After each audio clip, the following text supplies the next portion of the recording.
할렐루야. 오늘은 성도의 드레스 코드는 기쁨과 감사다라는 제목으로 하나님의 말씀을 나누도록 하겠습니다. 우리는 지난주에 하나님의 사랑과 하나님의 공의에 대해서 말씀을 살펴보았습니다. 율법을 만드신 분께서 그 율법을 깨뜨리시면서 호세아에게 고멜을 아내로 맞이하라고 하십니다. 고멜은 직업적인 창녀였습니다. 그런데 율법은 선지자가 그 창녀를 아내로 맞이할 수 없다고 제정해 두었습니다. 율법을 누가 만드셨습니까? 하나님이 만드셨는데 오늘 그 율법을 누가 깨십니까? 하나님이 깨십니다. 호세아가 잠시 타락해서 창녀와 잠을 자서 아내로 맞이한 것이 아니라 하나님이 그 창녀 고멜을 아내로 맞이하라고 강권하십니다. 강권하세요. 그러니까 율법을 만드신 분께서 율법을 깨뜨리십니다. 율법에 충돌이 일어난 것 같습니다. 그러나 충돌이 아니라 우리는 지난주에 결국 율법보다 더 큰 것이 하나님의 사랑이고, 이 고멜은 타락한 이스라엘을 상징하는 여인이었고, 더 나아가 이 그를 대하고 있는 타락한 저와 여러분들을 상징하는 여인 아니겠습니까? 즉 그렇게 죄와 허물로 타락한 우리들을 끝까지 사랑하신 그 사랑이 율법보다 더 크다는 사실들을 우리에게 말씀하시고 계시는 것입니다. 불합리하지요. 왜? 하나님이 말씀하셨는데 그 말씀을 하나님이 깨시다니. 그런데 불합리보다 더 큰 것이 하나님의 사랑이라는 것을 우리로 알게 하시는 것입니다. 하나님의 사랑은 이 호세아 선지자의 자녀들로 다시 나타나지요. 첫째 아들 이스르엘을 주님께서 이스라엘로, 할렐루야, 흩어버리시겠다라는 것에서 이기게 하시겠다, 승리하게 하시겠다. 이스라엘을 이스라엘로, 그리고 로르하마를 루하마로. 여러분, 로르하마가 무슨 말입니까? 더 이상 긍휼이 없다. No mercy, no soup. 국물도 없다.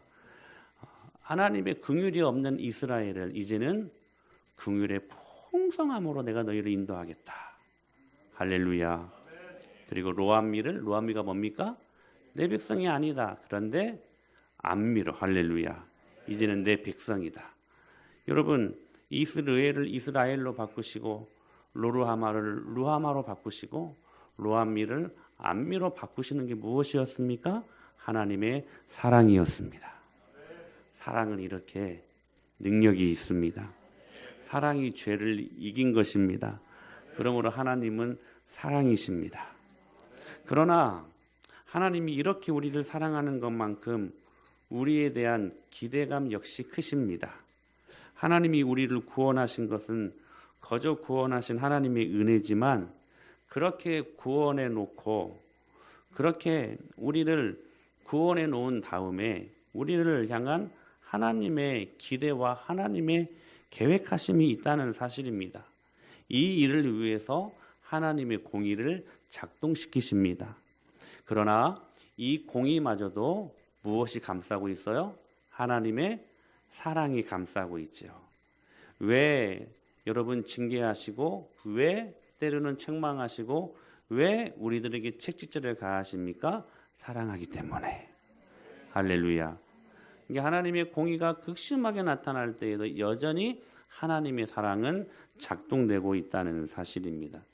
그러므로 여러분, 우리가 잘못하고 있을 때 하나님 앞에 맞는 것이 하나님의 사랑을 경험하고 있는 것입니다.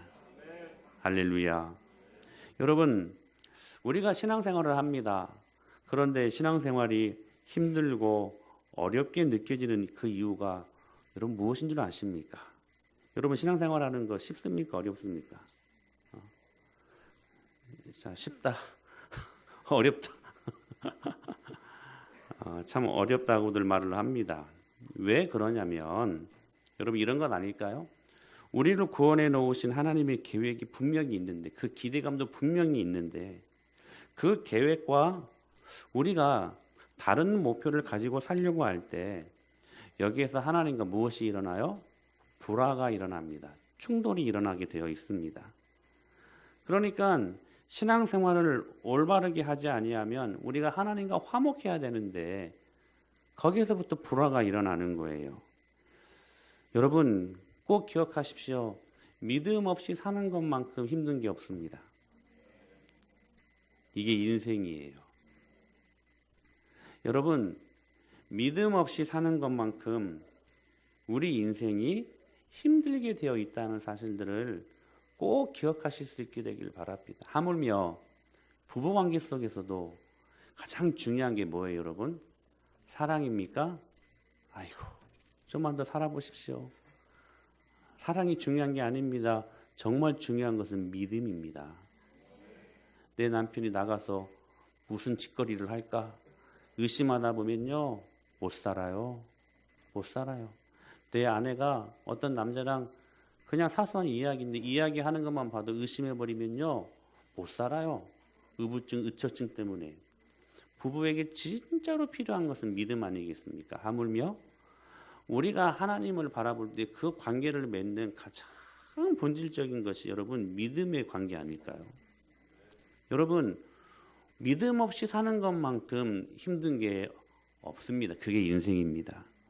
그러니까 여러분 진짜 쉬운 인생을 살려면 믿음 갖고 살아야 돼요. 하나님을 향한 절대 신뢰 말입니다. 그런데 그게 인생이에요.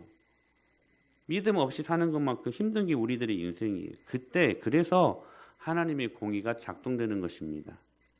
우리가 잘못 알고 있고 모난 부분들이 있다면 고치시고 다듬으시고 그리고 만들어 가십니다. 어떨 때는 여러분 우리의 이 모난 부분을 깎고 다듬고 만들어 가실 때 여러분 아프지요. 당연히 아플 수 있습니다. 힘들 수 있습니다. 우리의 죄성과 하나님의 공의가 충돌할 때 하염없이 불편할 수 있습니다. 여러분 그래서요 복음을 제대로 경험하는 사람들은 그 복음이 우리 안에 여러분 온전한 능력으로 직면될 때에 우리 안에 충돌이 일어나게 되어 있습니다. 그건 당연한 겁니다. 불편합니다. 왜냐하면 우리의 죄성은 우리의 본성은 여러분 내 마음대로 살아가는 것 아니었습니까? 그런데 하나님의 사랑이 임하고 복음의 능력이 임하니까 이제는 우리가 내 마음대로 살아갈 수가 없어요. 그러니 자연히 우리들 마음 안에 충돌이 일어날 수밖에 없는 것이지. 그래서 여러분 우리들의 마음이 복음을 받아들일 때 일시적으로 불편할 수 있는 것입니다. 그러나 하나님의 공의는 이 또한 이 일들을 이루시는 통로입니다. 디모데후서 3장 16절로 17절에 이렇게 말씀하십니다. 시작.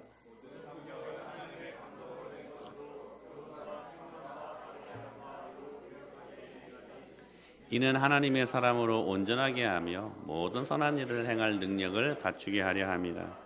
여러분 우리가 지금 하나님의 사랑과 공의를 지금 계속해서 말씀을 통하여 듣고 있는데 하나님의 사랑의 기능은 이런 것입니다. 우리를 그분 앞에 갖다 놓게 하시는 능력입니다.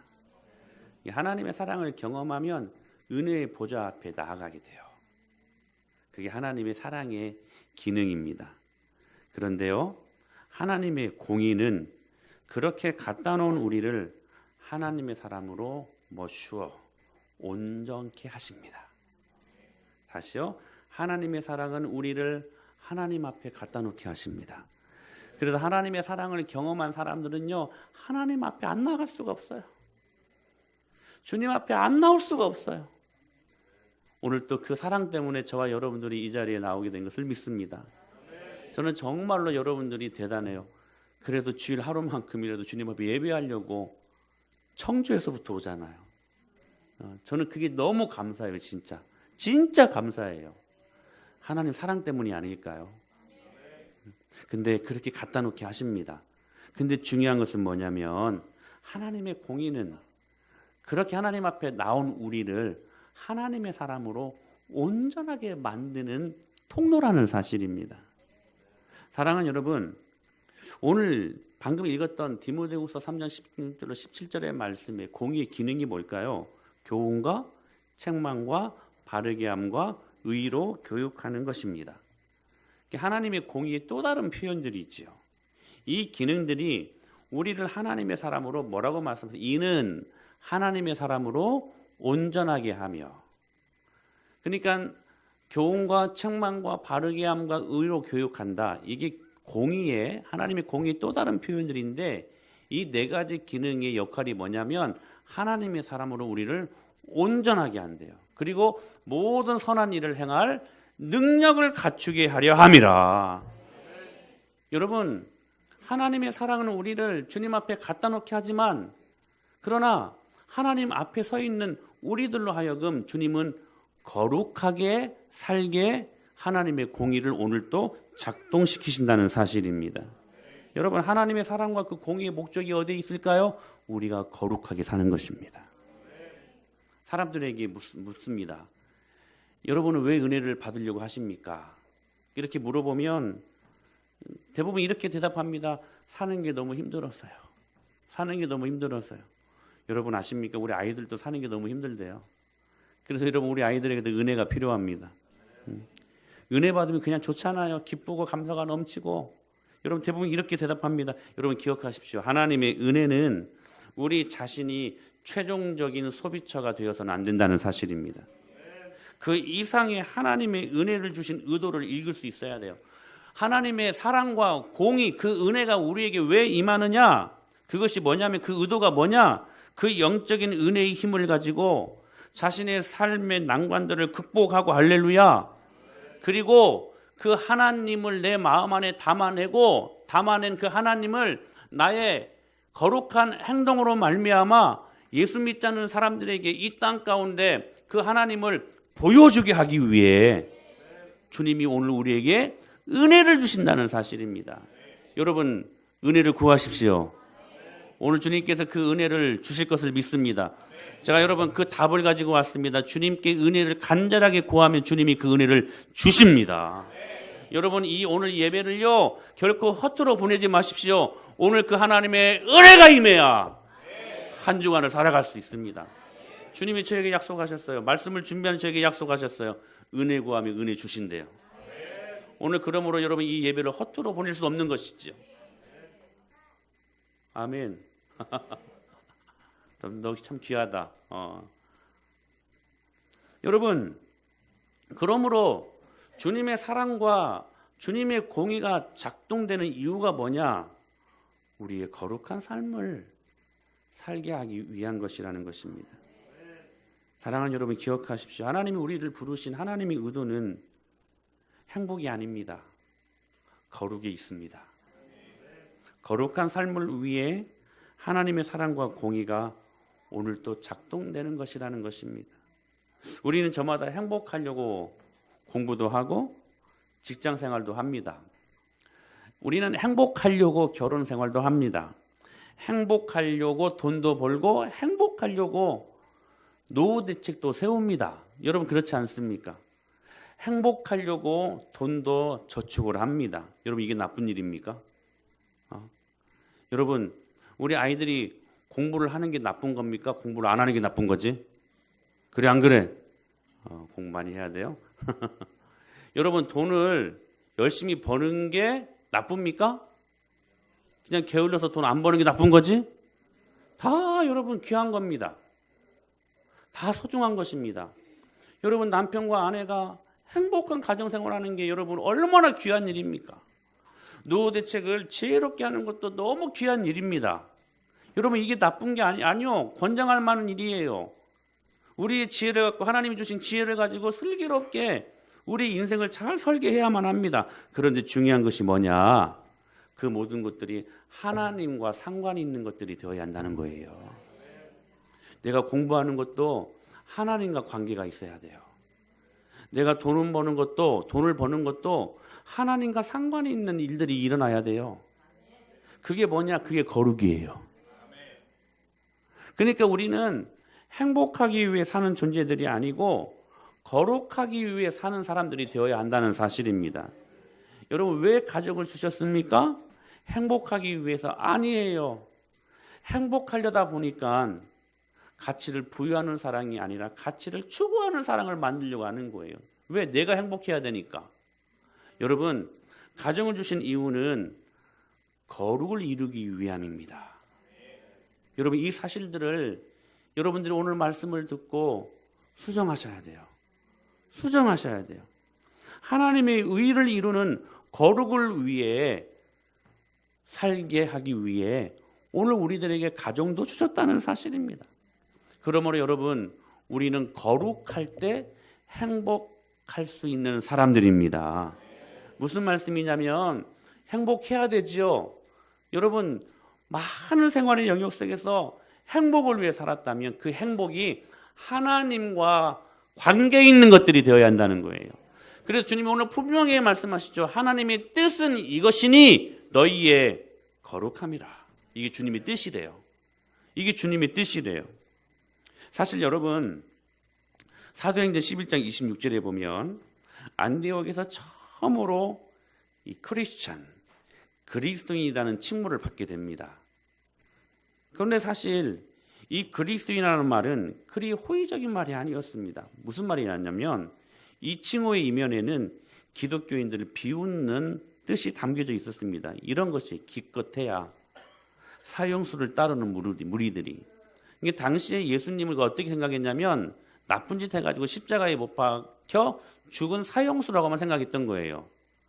그러니까 그의 제자들은 어떻게 그들이 말을 했냐면 그리스도인, 크리스찬이다 말을 하면서 그 이면에 어떤 말들이 숨어 있었냐면 기껏해야 사형수를 따르는 무리들이 사형수의 제자들인 주제의 집가지 것들이 뭘 해? 이런 의미가 담겨있는 단어가 그리스도인이라는 단어였습니다. 이게 결코 호의적인 단어가 아니었어요. 우리나라로 말하면 이 예수쟁이야. 군대에서는 이 환자야. 저 그런 말 많이 들었네요. 이 환자야. 그리고 여러분 또 요즘 무슨 말 듣습니까? 개독교라는 말도 듣습니다. 그런 배경 속에서 처음으로 그리스도인의 이름을 부르기 시작한 것입니다. 그러나 그렇게 업신여김을 조롱을 받았던 그들이었지만 그러나 그들은 거룩했습니다. 비록 정말 소수의 무리들이었지만 사람들의 비웃음 속에서도 산상설교에 근거한 삶을 그들은 살았고 그리고 거룩한 삶을 그들은 살았기에 그렇게 교회가 거룩해지니까 사람들이 그 교회를 향하여 칭찬합니다. 그런데 그 칭찬을 넘어섭니다. 칭찬하다가 칭송까지 합니다. 근데 그 칭송을 넘어섭니다. 이제는 여러분 그 한 시대를 지배하고 있었던 여러분 강력한 나라 로마라는 나라가 이 초대교회 교회를 두려워하기 시작합니다. 칭찬합니다. 근데 칭찬을 넘어섰어요. 칭송합니다. 칭송을 넘어섭니다. 이제는 그 교회가 두렵게 여겨진 거예요. 경외감이 일어난 것이죠. 누구도 초대교회를 소수의 무리였지만 함부로 할 수 없는 사람들이 된 것입니다. 예수님께서 말씀하신 대로 음부의 권세가 이기지 못하는 능력 있는 교회가 1세기 초기 그리스도인들의 교회였습니다. 사랑하는 여러분, 교회의 경쟁력은 거룩에 있습니다. 거룩한 삶이 교회의 경쟁력인 것을 여러분들은 깨달아야 될 것입니다. 건물이 아닙니다.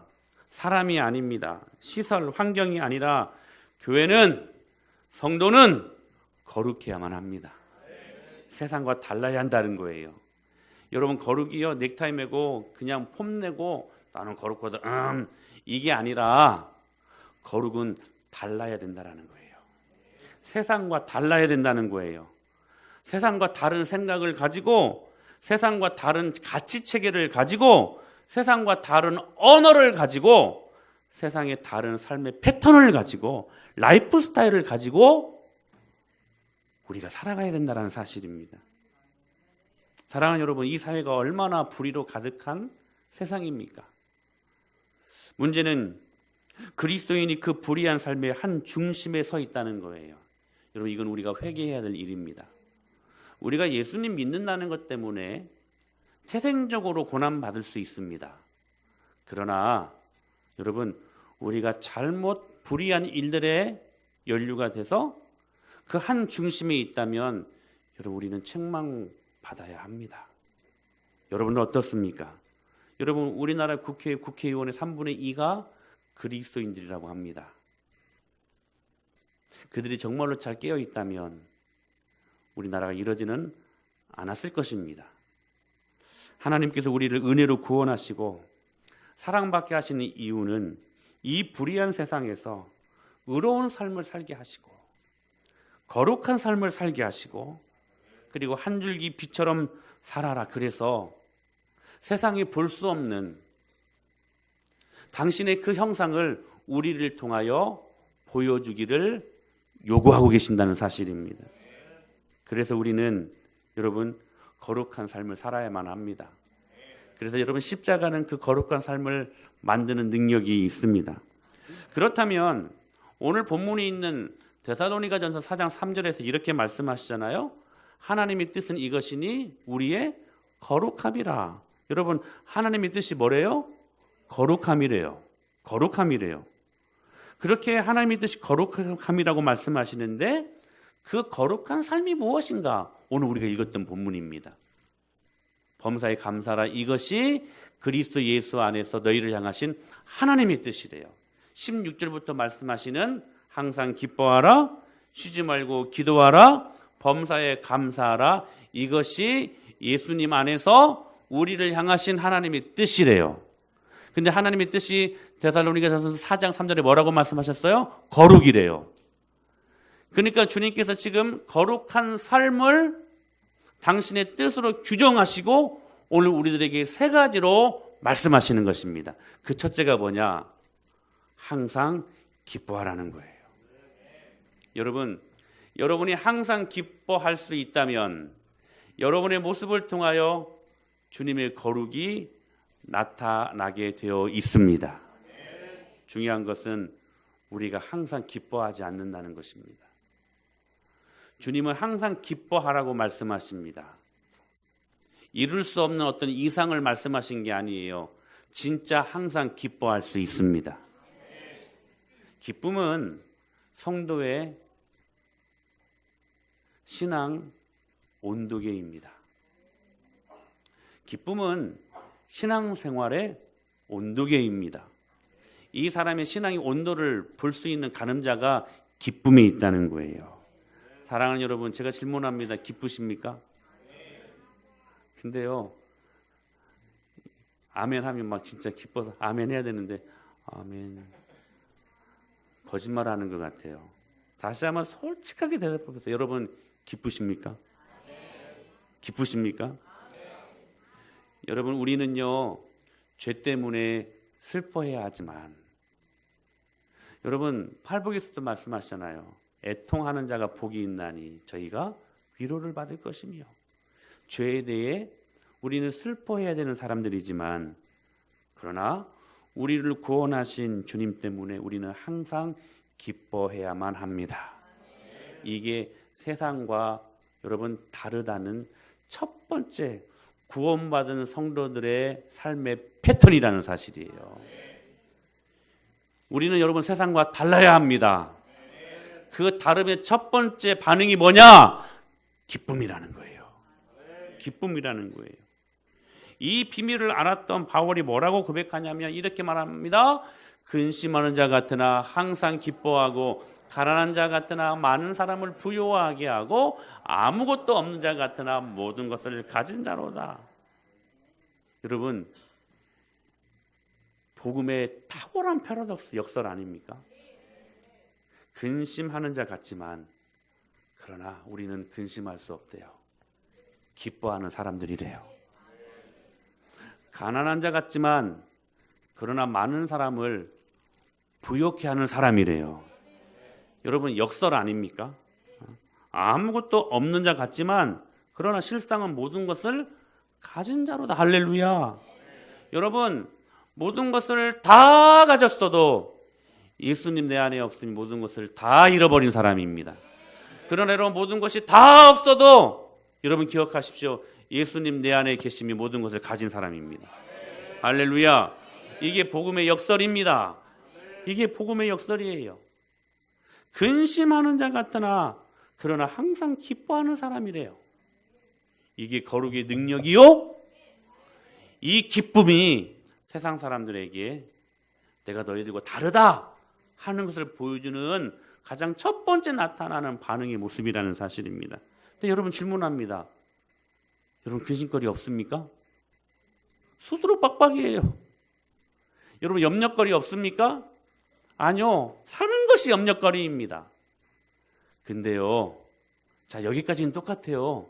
예수 안 믿는 사람들도 근심거리가 있고 예수 믿는 우리들도 근심거리가 있습니다. 그런데 여러분 여기에서 능력이 나타나는 거예요. 우리는요 그 순간에도 기뻐할 수 있대요. 이게 복음의 능력이 여러분 여러분이 생각하는 것처럼 복음의 능력이 시시하지 않아요. 복음은 우리를 송두리째 우리의 전 인격을 바꿀 수 있는 능력입니다. 그러니까 이 근심할 수 있는 그 상황 속에서 우리가 항상 기뻐할 수 있다라는 말은 하나의 어떤 이상적인 말씀이 아니라 진짜로 그렇게 살 수 있는 말씀이래요. 살 수 있는 말씀이래요. 왜 그런지 아세요, 여러분? 초기 그리스도인들은 1세기 그리스도인들은 그렇게 살았거든요. 근데 여러분 그들의 면모를 보십시오. 우리들보다 훨씬 못했던 사람들이었습니다. 배운 것도 사는 환경도. 근데 그들은 그렇게 살았어요. AD 70년경에 살았던 유대 역사학자 요세푸스라는 사람이 있었는데 그 사람이 당시 세상 사람들이 초대교회 1세기 그리스도인들을 이렇게 묘사하고 있는 것을 말씀하십니다. 이렇게 묘사하고 이 세상은 비극이다. 즐거운 것이 하나도 없는 세상이다. 그러나 유독이 이 세상에서 기쁘게 살아가는 자들이 있다. 그들이 누리는 즐거움은 이 혼탁한 세상에서 누리는 쾌락보다 수천 배 나은 즐거움이었다. 당시 여러분 로마가 이 시기를 여러분 잠식하고 정복하고 있었던 시기 아닙니까? 여러분 로마라는 나라에 그 여러분 즐거움과 기쁨 어디 있었습니까? 이 음주 가무에 있지 않았습니까? 그렇잖아요. 근데요 그 쾌락과 그 즐거움에 찌들어 있었던 로마를 향하여서 하는 말이 뭐냐면 이 혼탁한 세상에서 누리는 쾌락보다 그들이 누리는 그리스도인들이 누리는 기쁨이 수천 배 나은 즐거움이었대요. 그들은 핍박도 받았고 멸시도 받았다. 그러나 그들은 그것을 상관하지 않았다. 그들은 세상을 이긴 자들이었다. 그들은 바로 그리스도인들이었다. 그리고 그들은 걱정 없는 사람들이라는 별명도 갖고 있었다라고 말합니다. 이게 여러분 초기 1세기 그리스도인들의 삶이었어요. 그들은 정말로 기뻐하며 살았어요. 그들은요 원천적인 기쁨 때문에 당시 모든 것들을 지배하고 있었던 로마를 그 기쁨으로 정복하게 된 것입니다. 사랑하는 여러분, 우리도 이러한 고백을 받아야 되지 않겠습니까? 예수 믿지 않는 주위 사람들에게, 예수 믿지 않는 내 형제 자매들에게, 예수님 믿지 않는 내 직장의 동료들에게 내가 당신을 보니까 사는 것은 진짜 힘들고 어려운데 왜 당신은 그렇게 걱정이 없냐고, 딴 세계에서 온 사람 같다고. 여러분 이러한 고백을 받을 수 있게 되기를 예수님의 이름으로 축원합니다. 이러한 고백을 받으며 살아야 되지 않겠습니까? 원래 복음이라는 단어가요 헬라어로 유앙겔리온이라는 말입니다. 이 말은 즐겁다, 기쁘다, 희락이 넘치다 이런 말이에요. 즉 복음의 능력은 처음으로 무엇부터 오느냐? 기쁨의 능력에서 온다는 사실이에요. 누가복음 2장 10절에 이렇게 말씀하십니다. 시작. 천사가 이르되 무서워하지 말라. 보라 내가 온 백성에게 미칠 큰 기쁨의 좋은 소식을 너희에게. 복음은 큰 기쁨의 좋은 소식입니다.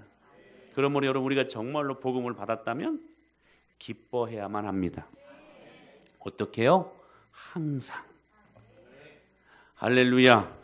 항상 기뻐해야 될 것이 우리들이 입어야 될 드레스 코드입니다.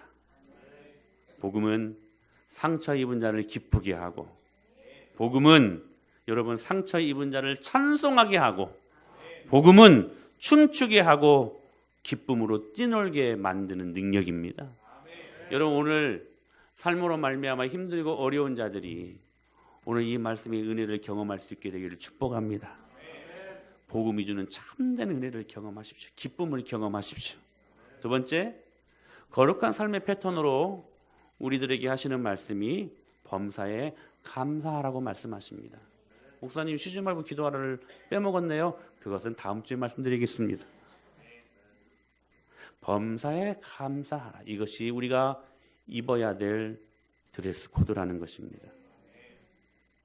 이렇게 말씀하십니다. 범사에 감사하라. 이것이 그리스도 예수 안에서 너희를 향하신 하나님의 뜻이니라. 사랑하는 여러분, 하나님은 선하십니다. 할렐루야. 근데 그 선을 히브리어로 토브라고 말합니다. 이게 진짜 중요한 말씀이에요. 이 말씀. 하나님이 모든 피조세계를 창조하실 때에 뭐라고 말씀하셨어요? 보시기에 좋았더라. 그 좋았더라가 뭐냐면 토브예요. 토브. 선하다. 좋았더라.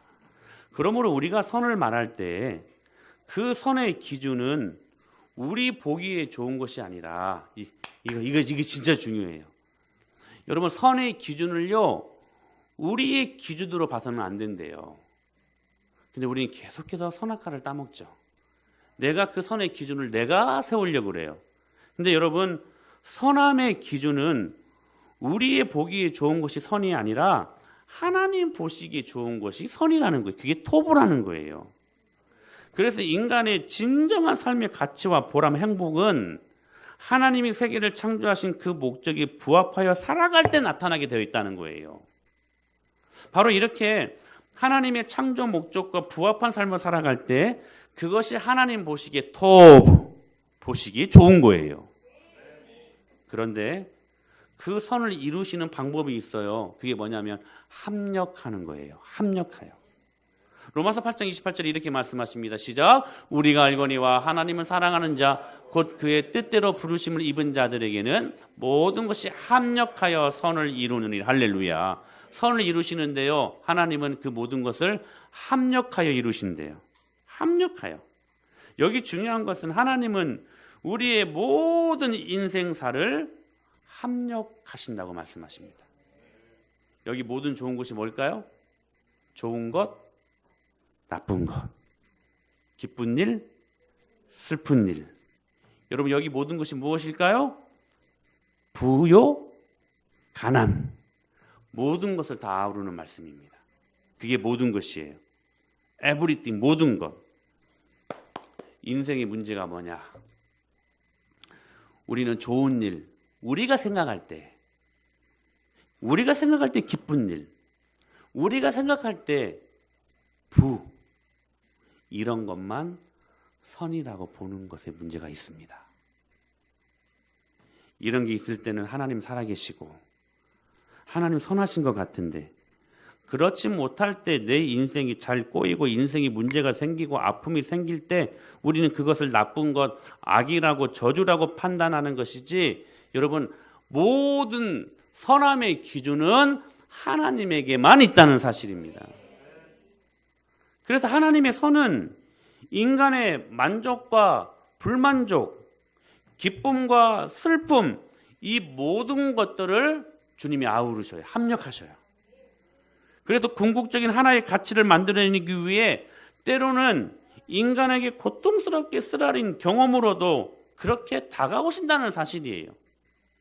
흔히 우리가 오해하듯이 하나님이 선하시기 때문에 누구든지 다 자신이 바라는 대로 행복하게 된다는 의미가 아니라는 거예요. 그게 선이 아니라는 거예요. 선은 하나님 편에서 판단하실 때 하나님이 보시기 좋은 것이 선이라는 거예요.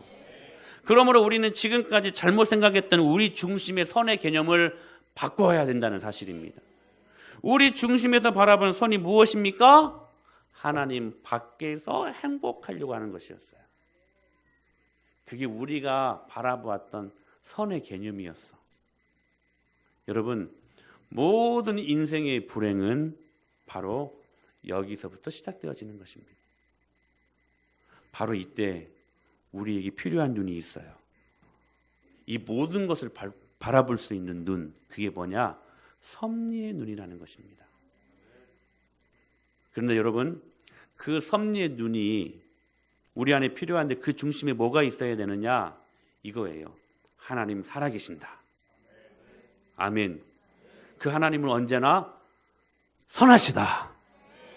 여러분, 요셉도 욥도 다윗도 그들의 그 쓰라린 모든 고통하는 시간들 동안 그들에게 있어서 여러분 딱 두 가지 개념이 있었습니다.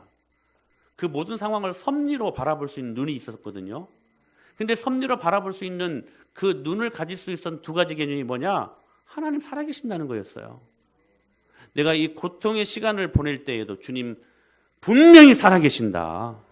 그리고 이 모든 것들을 하나님께서 합력하여 반드시 선을 이루시는 하나님이심을 내가 믿는다. 그 하나님은 언제나 선하시다.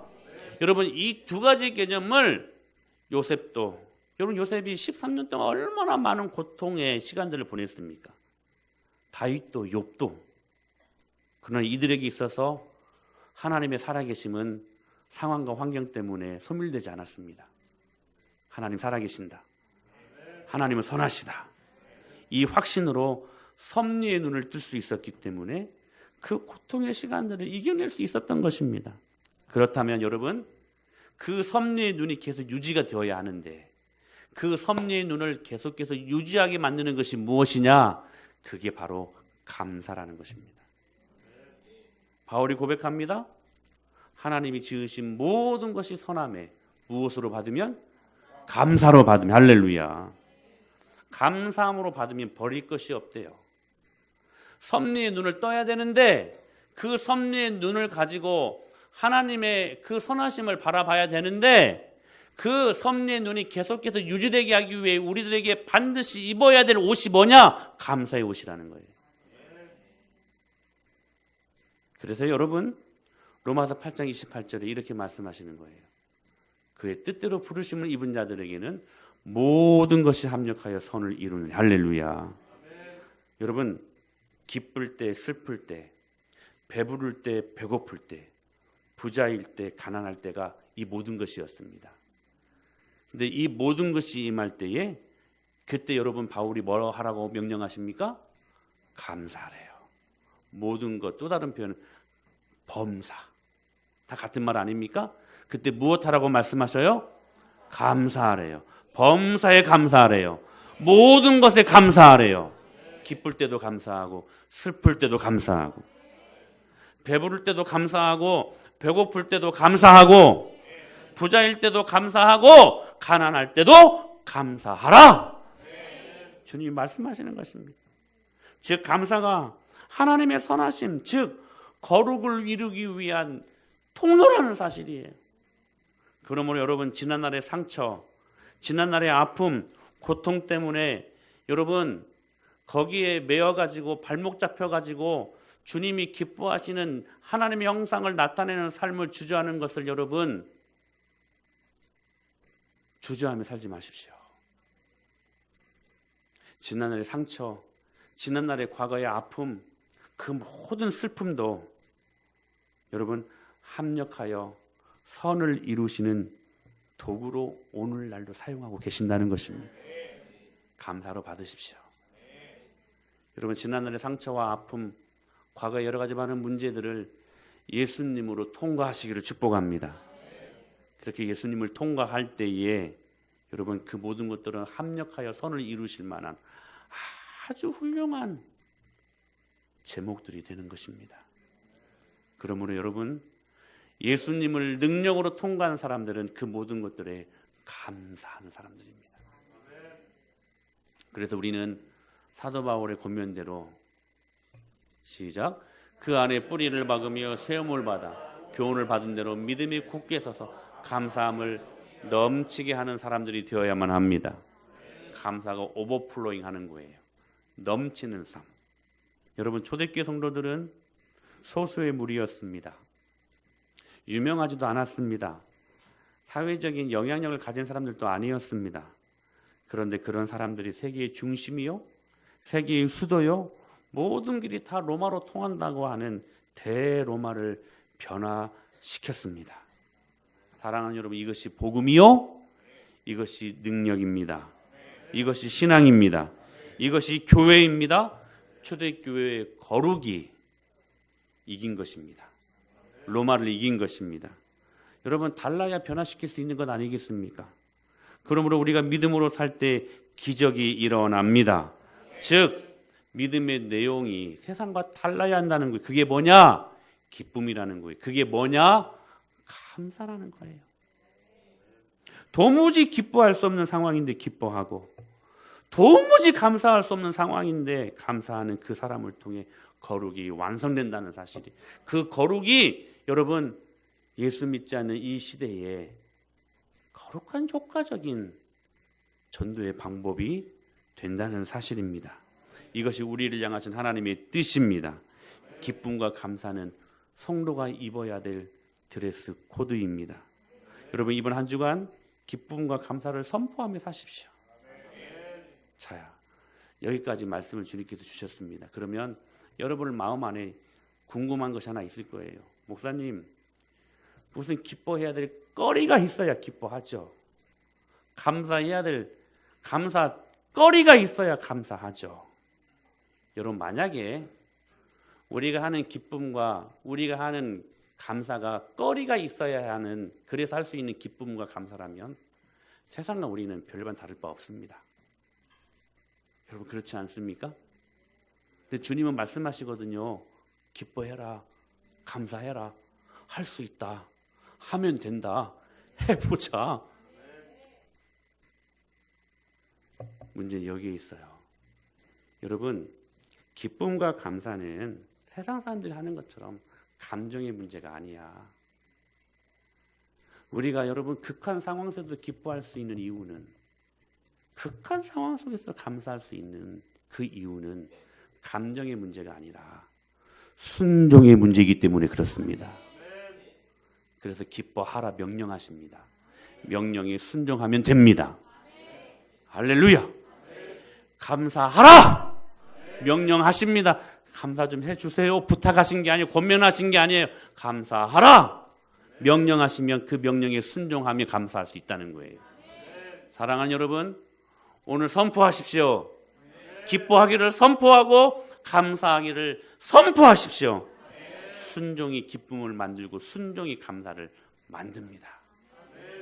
여러분, 감정에 국한된 기쁨, 감정에 국한된 감사하지 마십시오. 그 감정은 항상 조건이 있어야 돼요. 기뻐해야 될 조건, 감사해야 될 조건 아니요. 우리가 하는 기쁨과 감사는 그런 조건 없이 하는 거예요. 주님이 명령하셨기 때문에 순종하면 하는 것입니다.